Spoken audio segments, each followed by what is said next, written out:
श्रीमद् भगवद गीता के 6th अध्याय में 20वां श्लोक चलने वाला हूँ। यत्रो परमते चित्तम निरुद्धं योग सेवया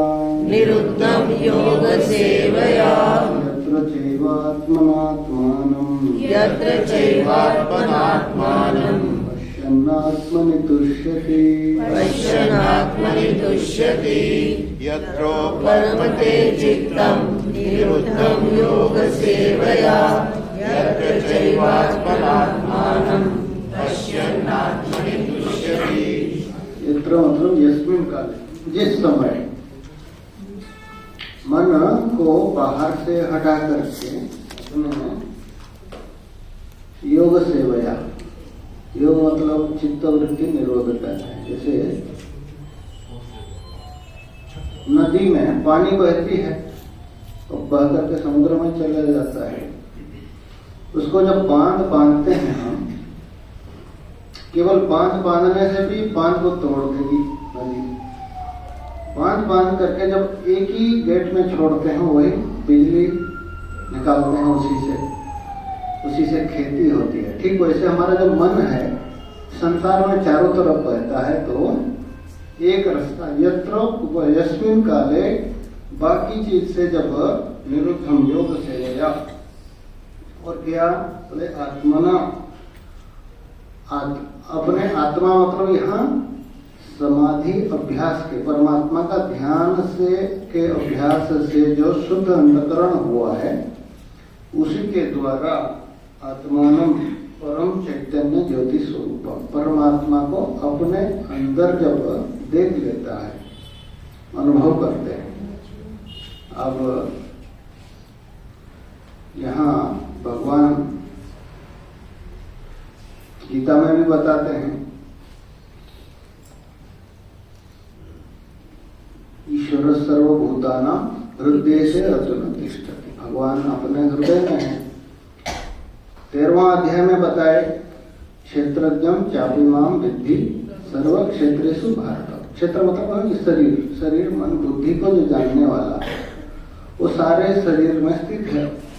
जब बाहर से मन को हटा करके उस परमात्मा में लगा देते हैं, तो चैतन्य ज्योति स्वरूपम पश्यन् उपलभमानः स्वेव आत्मनि तुष्यति तुष्टिं गच्छति। अपने आत्मा में ही संतुष्ट हो जाता है।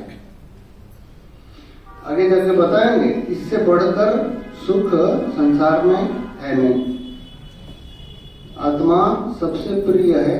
आप देखें वहां तैत्तिरीय उपनिषद में आता है, मनुष्य का 100 गुना आनंद होता है देवगंधर्व का, देवगंधर्व का 100 गुना आनंद होता है मनुष्य गंधर्व का, और मनुष्य से 100 गुना मनुष्य गंधर्व का, मनुष्य गंधर्व से 100 गुना देव गंधर्व का, देव से 100 गुना करके ऐसे कर्म देव, आजान जान देव, देवता, उसके बाद इंद्र से 100 गुना होता है प्रजापति का 100 गुना होता है ब्रह्मा जी का। उतना आनंद एक योगी प्राप्त कर लेता है। तो अति सुख है। कोई इंद्रिय हमारा इतने सामर्थ्य नहीं कि उस सुख को अनुभव कर सके। उसी चीज को बता रहे हैं कि इसमें सुखम आत्यंतिकम यत्तद् बुद्धिग्राह्यमतीन्द्रियम्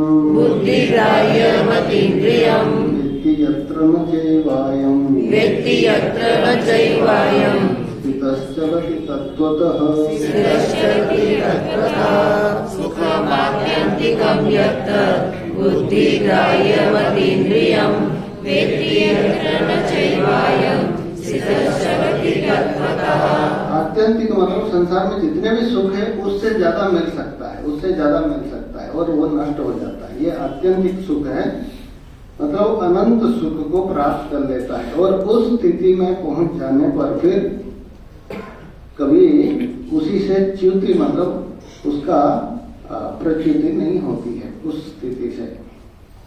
और यम लब्ध्वा चापरम लाभम, उससे बड़ा लाभ नहीं है संसार में। परमात्मा क्या है? अनंत है।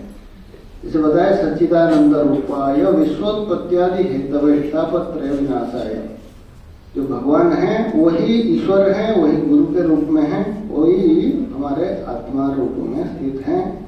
और एक बार उस स्थिति को प्राप्त कर लेता है तो फिर विचलित नहीं होता है अपनी स्थिति से। और ये सबसे बड़ी चीज है, उपनिषद में आता है। तो ना जो ब्रह्मविद है, ब्रह्मज्ञानी महापुरुष के कुल मतलब परिवार।